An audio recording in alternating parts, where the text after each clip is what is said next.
Hey everyone, and welcome to this Truth and Reconciliation Week session, Resistance, Governance, and the Powley Decision. My name is Jeff Junk, and I'll be helping facilitate our session today. I'm a volunteer with RBC, and I work on the bank's community marketing and citizenship team. I'm joining from Toronto today, and for that reason, I want to acknowledge that the land on which that I live, work, and gather with others is the traditional territory of the Wendat, the Haudenosaunee Confederacy, and Anishinaabe, including the Chippewas and the Mississaugas of the Credit First Nation. As you can imagine, Toronto is a very diverse and multicultural city. It's also host to many First Nations, Métis, and Inuit, and it's within the territory of the Dish with One Spoon Wampum. And because we're meeting virtually, I also just want to acknowledge the ancestral and unceded territory of all Inuit, Métis, and First Nations peoples across the country. As I mentioned, this session is Resistance, Governance, and the Powley Decision. And if you have any questions, please feel free to enter them into the Q&A, and we'll try to get them as many as we can later on. I want to give a really warm welcome to our speaker today, Mitch Case. Mitch is a proud Métis citizen from historic Sault Ste. Marie Métis community and a community-based historian focusing on the history of Ontario Métis communities, especially those around the Great Lakes. And now, Mitch, I think my job is done, so I'll turn things over to you now to share a bit more about yourself and get into the great presentation ahead of us. Well, thank you, Jeff, and I just want to make sure you can hear me, Jeff. Yes, I can hear you. All right, on fantastic. So I just want to begin and say I want to thank the National Centre for Truth and Reconciliation and my government, the Métis Nation of Ontario, for asking me to be part of the session today. And I want to commend the National Centre for Truth and Reconciliation for all of the incredible work that they've been doing this week and throughout the frankly the years past. And that work does not go unnoticed or unappreciated, and I just want to offer that to them. My name, as was said, is Mitch Case. I'm the regional councillor for Region 4 on the Provisional Council of the Métis Nation of Ontario. I represent the Huron-Superior Regional Métis community, the communities at the very core, at the very heart of the Great Lakes, and that's where I come from. That's where my ancestry is from. Primarily, my family's connected all over the Upper Great Lakes and into Manitoba and sort of all over that part of the Métis homeland. But I'm also the descendant of a residential school survivor. One of my grandmothers attended the Shingwak Indian Residential School, and I just want to acknowledge her and acknowledge particularly the Children of Shingwak Alumni Association, the survivors organization from that school. And I, through my previous work life, I had an opportunity to work with the survivors almost on a daily basis. And I was always just so inspired by them and the work that they do and the way that they have created a future for all of us through their hard work and determination. And I just really wanted to give that shout out to the Children of Shingwak. I'm actually coming to you today from the airport in Saskatoon, where I'm on my way home from a special sitting of the Métis Nation General Assembly, where we held an election yesterday. We elected a new president for the first time in almost 20 years. We elected the first woman president of the Métis National Council and the youngest leader of the Métis Nation since Louis Riel. And I think that is an incredible thing for us to have accomplished on September 30th, on the National Day for Truth and Reconciliation. And I think it's an incredible step forward for our people. And so it's great, but it's interesting that I'm coming to you today to talk to you from the airport as I'm on my way back home to my community. That is actually what I'm here to talk about. As I said, I'm from that community at Sault Ste. Marie, and I just want to talk a little bit about the origins of that community, because it is in that origin story that we, as a community, as a people, have always found our strength, our determination, our courage, and our commitment to continuing to pursue the things that mattered to our ancestors and continue to matter to our community today. And that community that I call home, that community that I am fortunate enough to have been elected to represent, there is an incredible passion and determination and an incredible story of a resistance that has gone unnoticed in many ways and gone almost forgotten in some ways in other parts of the country and in other conversations. And I always like to take an opportunity to talk about the work that has gone on in my community for a couple hundred years, and the way that we, generation after generation of leadership and elders and young people in our community, have kept the story alive, kept alive the story of our community, and ensured that I stand here today as a relatively young leader. When I was elected to this position, I was still considered anyway a youth, and I just had a birthday that makes that no longer the case. But but that I can stand here as a relatively young man and be able to with total confidence tell you the story of my community, because the elders kept it alive and made sure that I knew and took time to teach me. And so I'm really happy to have this opportunity today to talk just a little bit about that history, a little bit about that community.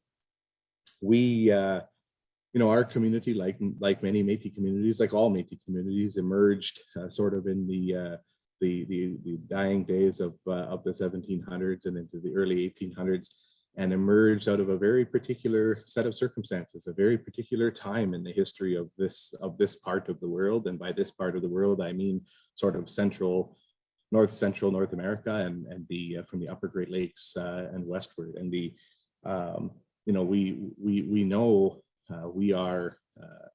we live in a world that is interconnected, and we are shaped by the events and things around us. And there was a particular time that that our communities emerged and formed a particular identity, a particular way of life, and a particular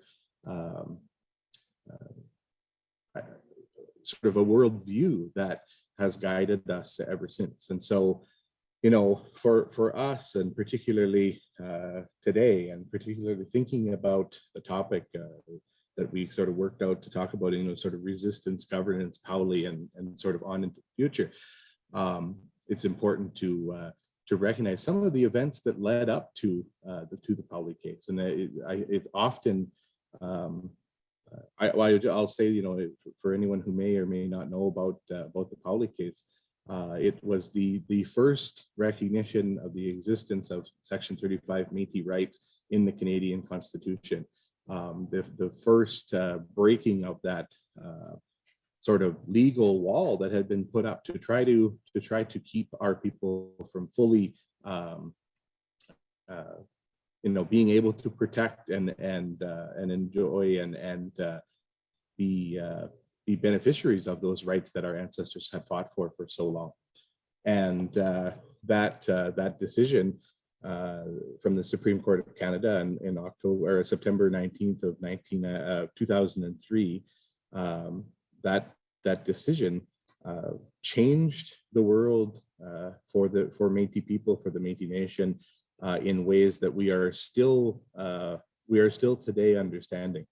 But often that story seems to be told. If you look up that story, if you Google, the Powley case, you'll get a really good summary of the legal story and the story of the courts, and the fact that two members of my community, cousins of mine, were charged for hunting a moose without a license.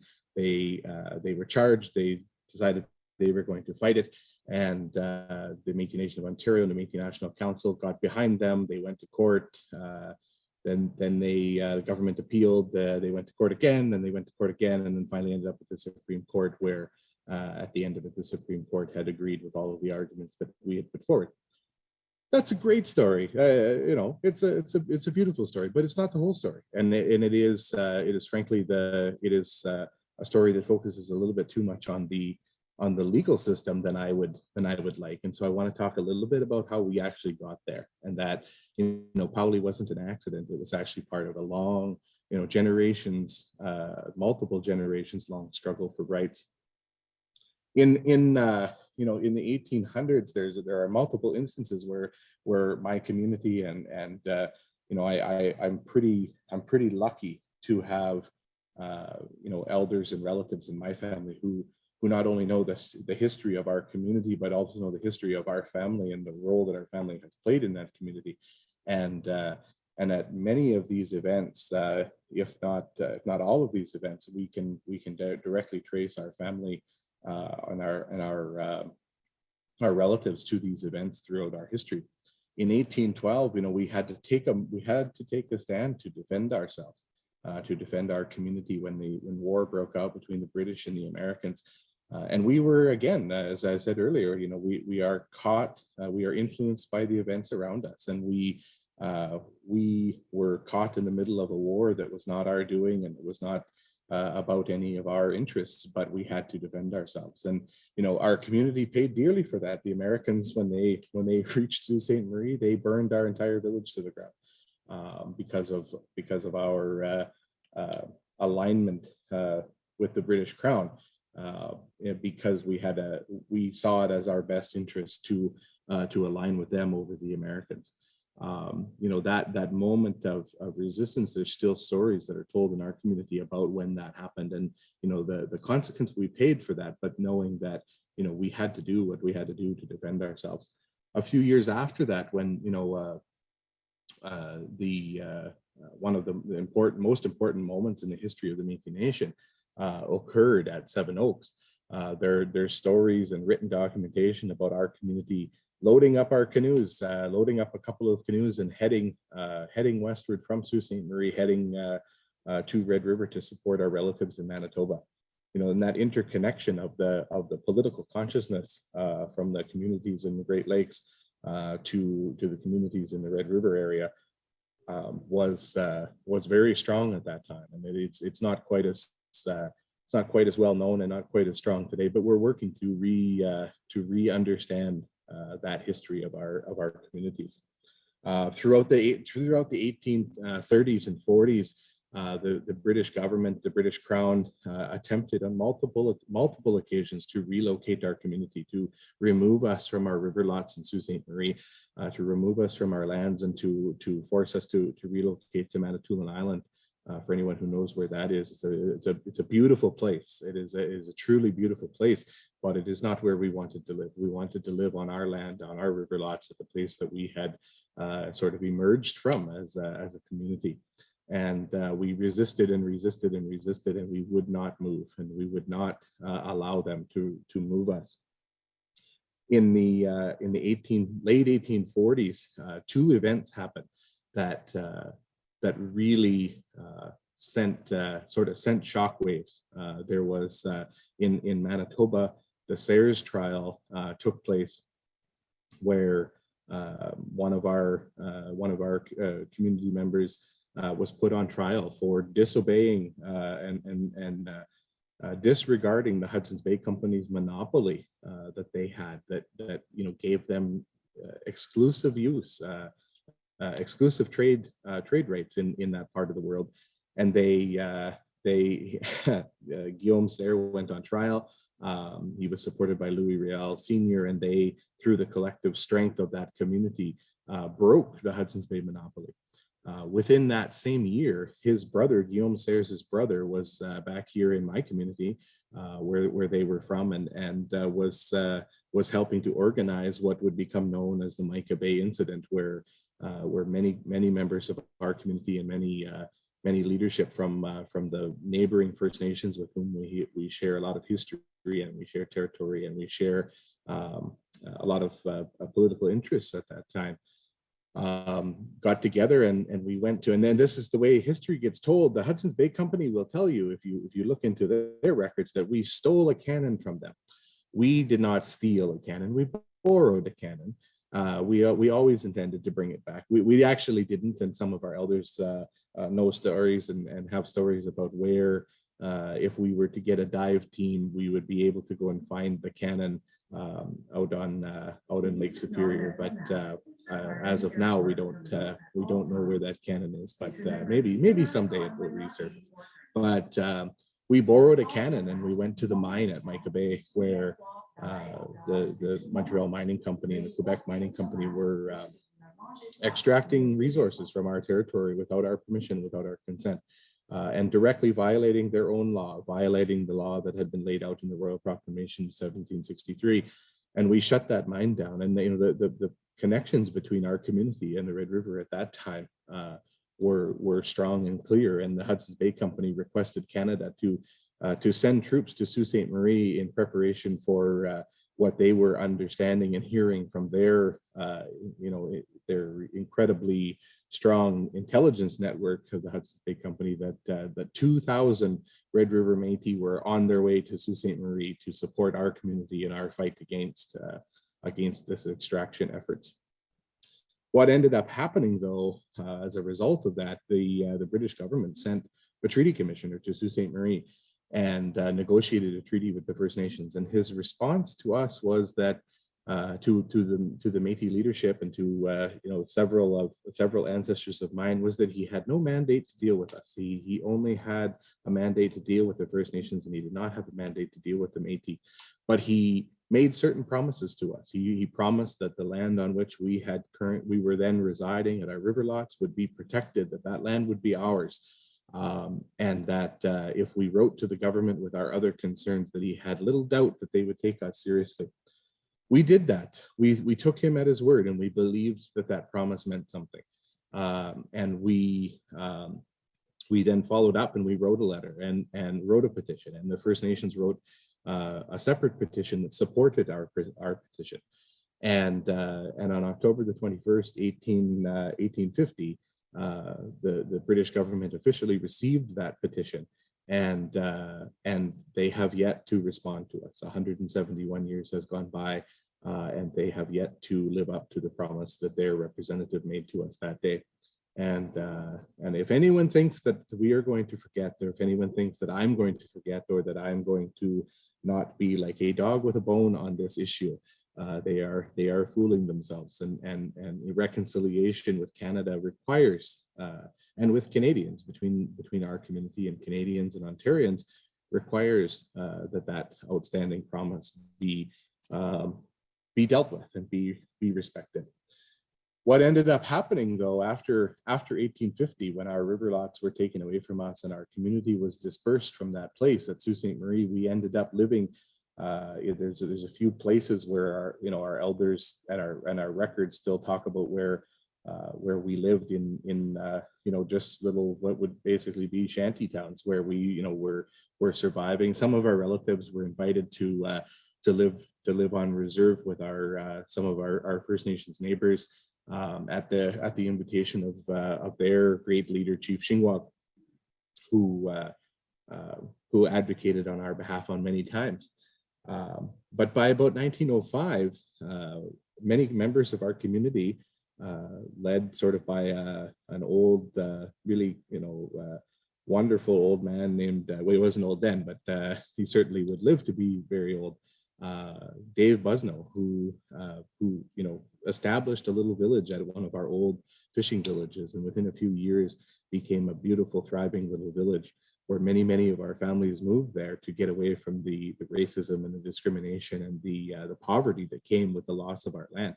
And that village existed until 1968, when the Ontario government extended the boundaries of Lake Superior Provincial Park, and they evicted our families from that land and burned our village to the ground. And there are still elders.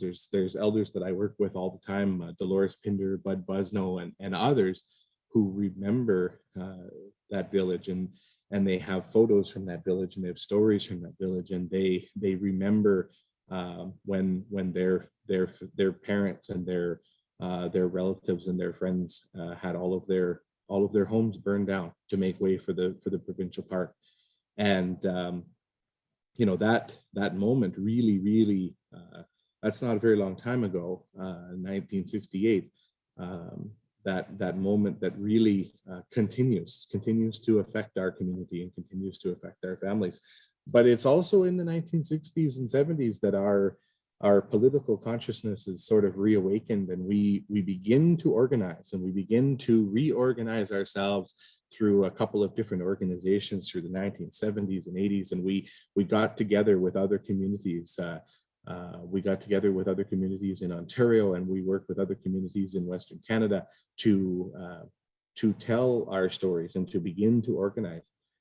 And by 1982, of course, all Indigenous people in this country secured an incredible victory when we were included in Section 35 of the Constitution, which doesn't mean much to us in our legal systems, but to have a mechanism for us to hold Canada accountable to its own promises is has been incredibly helpful to us, and I think we owe it to our leaders from that time, from the 70s and 80s, who really fought incredibly hard to make Canada put that promise into the Constitution.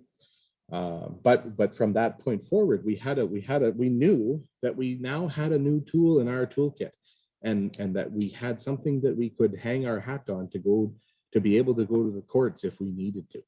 And starting in 1989, there is an elder back home, someone who has been a teacher of mine since I was a little kid, Art Bennett, who he's served many different roles in our community over the years. But at the time, he was president of the Métis local just outside of Sault Ste. Marie, and him and many other harvesters organized themselves. They were all moose hunters from way back. Their families were living in our community from the formation of our community, and they organized themselves. They wrote down rules of how they were going to harvest, what rules they would follow, how they would protect conservation concerns, and all of those things that really mattered to us.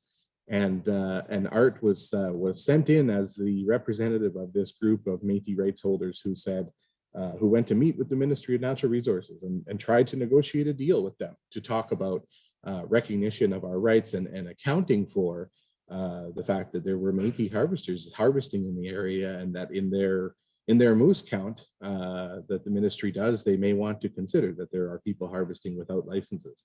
And I won't say exactly what was said that day by the government's representative, but we haven't forgot what he said, and it was not very kind. And he said some very, very hurtful things to our leadership at that time. And Art responded saying that, well, I have a feeling that some people in higher places than you and I are going to make the final call on this one. And he walked out of there. The following year, in 1992, Art went out, shot a moose without a license, and brought the hide into the M&R and tried to get them to charge him because he wanted to go to court to be able to prove that we have a right as Métis to harvest from our traditional territory. But the trouble with Art was that he was pretty high profile. He was the deputy mayor of the town that he lived in, and he was chair of the social services board, and he was a local business owner. And I think we kind of suspect that the ministry knew he was trying to pick a fight, and so they didn't charge him. They just sort of let it go. And so we had to rethink the strategy again. Okay, so trying to negotiate with them didn't work. Trying to get them to charge us didn't work. Well, I guess we'll just have to go hunting and pretend like we're hiding like we used to have to do. And then maybe one of them will catch us and we'll get charged, and then we can go to court. And that plan worked spectacularly. And in the fall of 1993, two of our harvesters, Steve and Roddy Powley from Sault Ste. Marie, were charged with hunting without a license. They said, we're not going to plead guilty the way we used to. We are going to stand up. We're going to stand up for ourselves. We're going to stand up for our community. And we are going to stand up for our community. We are going to push back, and we're going to, in the way that we always have, in the way that this community always has, we will stand up for ourselves. And at that point, the Métis Nation of Ontario was just forming. We had to leave the organization that we had previously been part of because it was no longer serving our needs. And we, our communities in Ontario had formed the Métis Nation of Ontario as a political representative. The Métis National Council came on board and completely supported that the case as we moved our way through the courts. And on September the 19th, 2003, which happens to be my birthday, I remember sitting around at my mother's house having birthday cake on my 13th birthday, and watching on TV as the acting president of the Métis National Council at that time, Audrey Putra, the president of Métis Nation of Alberta, stood at the National Press Gallery in Ottawa, and she said, "To all the Métis people out there, I want to say two words: we won." And she was talking about Steve and Roddy, and she was talking about their court case. And from that point forward, the world has shifted. Our communities in Manitoba, Saskatchewan, and Alberta have been able to use the Powley case to advance their rights. And we've been able to get Canada to come to the table. And we've been able to finally have people recognize that we are a community with a story. We are a people with a history, and we deserve respect, and we deserve to have our rights, concerns, and interests understood and addressed. And that is one of the key victories that Powley really secured for us. And what I hope that I've highlighted today in this little talk that I've done is to talk about how Powley wasn't an accident. It wasn't just something that we stumbled into, and these two guys got charged and they didn't they were too stubborn to just plead guilty. It was part of a strategy. It was part of a plan. It was part of a history. When I talked about that instance where we borrowed the cannon and went to Micah Bay, Steve and Roddy, Steve and his son Roddy, their ancestors were there at Micah Bay. One of their ancestors was arrested for his actions at Micah Bay. That led to that treaty promise to us that we are still treaty commissioners promise that we are still working today to have resolved. And so, we are a proud community, and I'm proud to be part of this community. I'm proud to represent this community, and I'm extremely thankful to the elders who helped teach me so that I knew this story well enough to be able to share it with you today. So I think I'm going to turn it back over to Jeff. If there's maybe there's some questions from the chat, and go from there. Yeah, thank you so much, Mitch, for sharing that. To be honest, I have never heard of the Powley decision, so this was really educational for me, and it's actually quite shocking to hear that it was really only 17 years ago that decision was made. So I encourage people, use the Q&A function to submit your questions, and while we wait for that to come in, I do wonder for you, Mitch, coming off such a momentous and historic weekend for you and your community, and thinking about some of the journey you just spoke about, what does the future look like? How is it influenced by the Powley decision? Because I'm assuming these are ongoing things that are happening in real time. So when you have the election of a new leader, these things must be a bit intertwined. Absolutely, yes, absolutely, Jeff. And one of the things, just to the fact that you say you hadn't heard of the Powley case, I think that really is that's why these weeks matter. That's why the work of the National Center really does matter, because it is.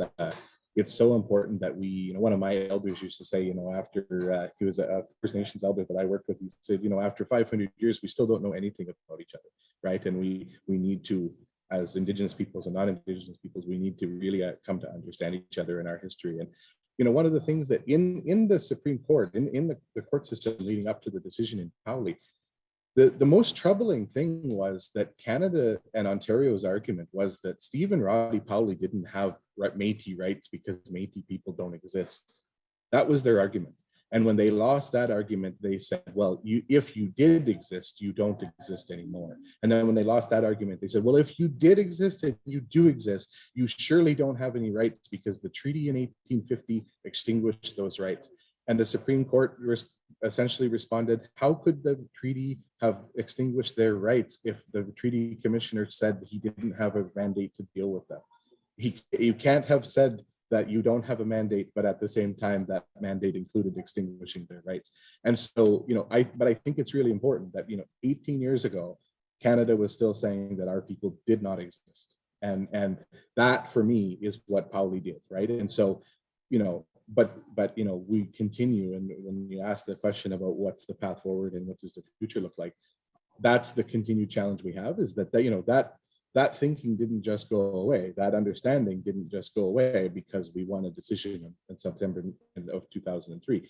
We've had to continually push that, and I think the future, the future. I actually, it sounds cliche. I think the future is incredibly bright for our community.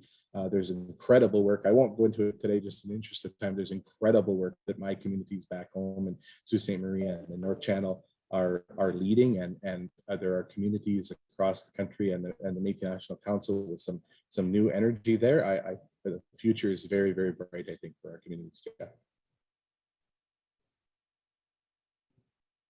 One of the questions we just got, and Linda DeLuca says her class has been introduced to the Powley decision last week, so they're way ahead of me. So good to know that the next generation is doing better than I am. Her class was wondering if you can give your connection. You said they were your cousins, the two defendants, or looking for you to expand a little bit more on your relationship with them.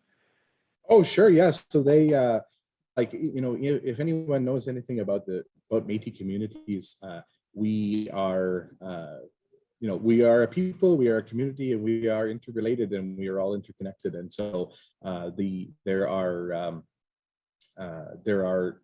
if you look at the history of our community in Sault Ste. Marie, all of our families share connections to all of those points in history, and so Steve Powley and I, we have I'm trying to think, we have Steve's also, he's like my grandpa's generation, so there's a generation gap. I'm the same generation as Steve's grandchildren, but we have a shared grandmother.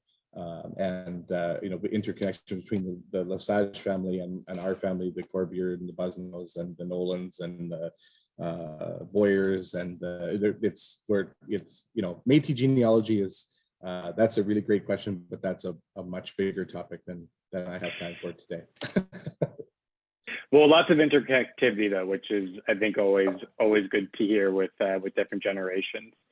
One of the questions I also had, as we was waiting for some more questions to come in, I think what I was really struck by what you were sharing about the Powley case is the need to be not only adaptable to your approach in getting the legal recognition that you wanted, but also I think there's some interesting stubbornness in that, and some civil disobedience that I think is really interesting and maybe worthwhile to unpack, because if you weren't going to get it one way, you're going to get it another way, no matter what the cost was.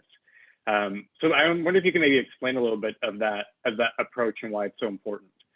Well, Jeff, I think you just helped me pick the name of the book I want to write about the history of our community: Stubbornness and Civil Disobedience. I think that is actually those are key features of our strategy long term. It is really, it is, if you know who you are and you know where you come from, then everything from that can flow, and the tactics that we have to use can change. We're going to go and try and get an MNR to negotiate with us, then I guess we'll just have to go and try and pick a fight. Oh, that didn't work. Okay, we'll have to. Those are all different tactics, right? But the overall message is that there was a determination there, right? There was a commitment there. There was a will. I really think that that's important. I think for us as our community, I think for Métis people in general, for Indigenous people more broadly, I think the will and the determination to continue to be proud of who we are, despite everything that we have been through, despite everything that has happened to us. I think that's where I draw my strength from, and that's where I draw my determination from, for sure. Well, I'd love to know too, you were mentioning when the decision came down, it was your 13th birthday. So, seeing that will come to fruition and then seeing, the leader of your community be on national television and say, we've won. What was that feeling like? Oh, I remember it. I remember just looking at my grandpa, and my grandpa goes, "Well, I guess things are different now." Like he was he just sort of said it real simple, right? But I actually, and there's much more to this story, Jeff. And someday I'm gonna have the time to sit down and write it. But that was in 2003. In 2004, the province of Ontario signed a harvesting agreement with our government, with Métis Nation of Ontario. And within weeks of signing that agreement, Ontario broke the agreement and started charging us again. And I remember it was in the fall of 2004. Our president, Métis Nation of Ontario at the time, Tony Belcourt, came to our community, and we were at, anybody who knows Sault Ste. Marie, we were at the Water Tower in a conference room there, where they were talking about how Ontario had once again breached the agreement that they reached with us, and that Tony and there's a whole history too, Jeff, of like Métis people who make speeches, and our speech making ability is I think unmatched and unsurpassed in the world. I think some of the best speeches I've ever heard are from even people I don't even agree with, but the way they deliver the messages is inspiring. And I remember being a 15-year-old kid sitting there where Tony Belcourt said, they told us we didn't exist. They told us we didn't have rights, and we went to court. We proved them wrong. We knew we were right. And if we have to go back, we'll do it again. And we did. We went back to court again. And in 2007, Ontario finally stopped fighting us and decided to sit down and work with us. And, that to me, I think we have to tell that story, that, it's the determination of our leadership, it's the determination of our elders that just said, no, we are not going to give in. But then, acknowledging those leaders on the other side who finally decided to sit down and talk to us and to have a respectful, non-adversarial relationship where we can actually try to resolve some of these issues that continue to exist in this country that we all share. So. For people who are joining us today on the call, on the video, who are those Métis speakers or orators are the people they should really check out and try to find on YouTube or wherever to really listen to? Oh, absolutely. I think and I don't know how all this technology works, but maybe I know I provided some links to some resources that could be shared afterwards. But maybe I could send some links we could add to that list that'll be posted, because but there is a speech that I probably watch the video 10 times a year, the speech from Jim Sinclair, who was the president of the Métis Society in Saskatchewan in the 1980s. A speech he made to the prime minister and all of the premiers in 1987. It's on YouTube. There's a speech from him. It's his closing remarks at the final constitutional conference, where the premiers had walked away from an agreement on Indigenous self-government. And that speech is one I've heard. Many of these speeches, frankly, are ones that I've just been in the room for, the ones that mean the most to me because I've sat there. But there are some incredible. There was a talk given a week or so ago, and that link can be found on YouTube of two of our elders and former political leaders, but current cultural leaders, Tony Belcourt and Maria Campbell, where they share some. There's many others I can think of. Maybe I can put together a little bit of a list and send it over, and it can get posted wherever. Yeah, I'm sure I think that'd be so helpful for people to know, who those people are, who we should be listening to or engaging with. The one last question that has come in that I thought might be good for people to know is just a bit of more background on the size of the Métis community, and what does it look like across Canada? I know there's a Métis Nation of Ontario. You've spoken about the Métis peoples in Alberta and Saskatchewan. But you can share a little bit about what that looks like across the country. Sure, and I think that's a really good topic to end on, because there is unfortunately a whole lot of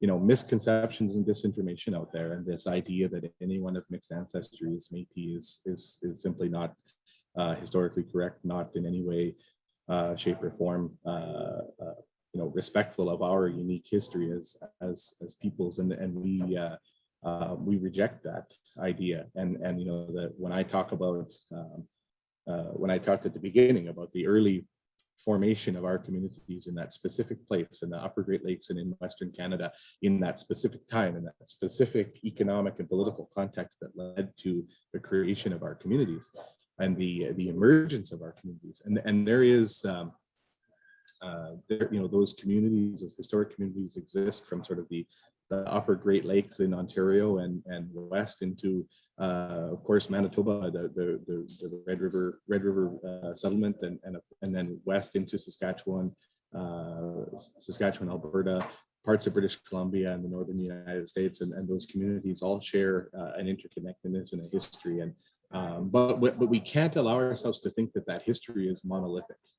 The idea that the exact experience of my community in Sault Ste. Marie is exactly the same as the experience at Batoche or in St. Paul, Alberta, or any of those other places is not historically accurate, and it is incredibly naive to think that there is a monolithic, one single way to be and exist.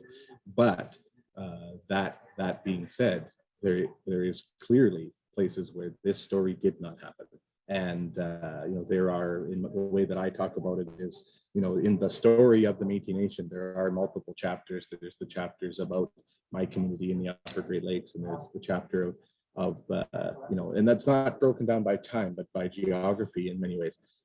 But there are just simply places where this didn't happen, where this emergence of a new people did not happen, and we continue to today figure out the relationship that we all have with each other, figure out the political relationships that our communities have with each other, and the way that works, because we've been equally affected by colonization the way other Indigenous peoples have, and the imposition of colonial boundaries across our territories, and the imposition of definitions by others and misconceptions by others. And those are some of the things that we continue to deal with today. But yeah, there's some.